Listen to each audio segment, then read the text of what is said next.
उमाकांत धारवे की शानदार प्रस्तुति।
उमाकांत धारवे म्यूजिक आपका हार्दिक स्वागत करता है।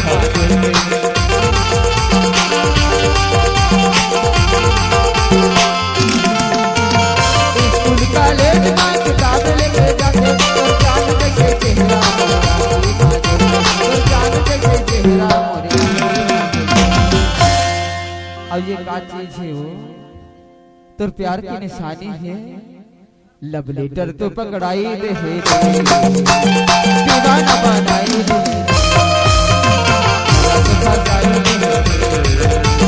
दीवाना बनाई दे।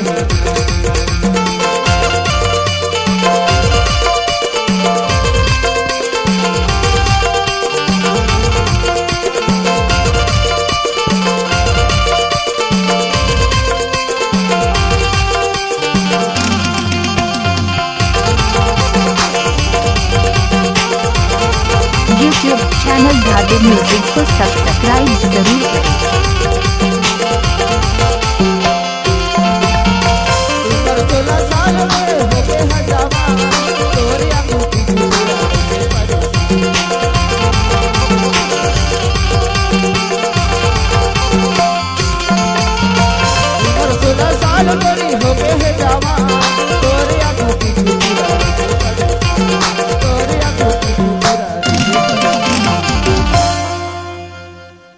महूला मसाइल है दीवाना बनाई तो फसाई दीवाना बनाई टनटुरी गुरबाल गुला गुला टनटुरी गुरबाल गुला गुला तो फसाई दीवाना बनाई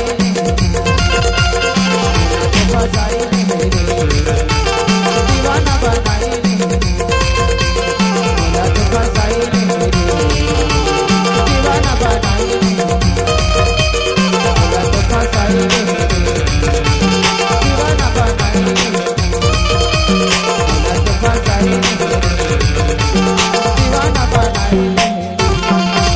यूट्यूब चैनल धारवे म्यूजिक को सब्सक्राइब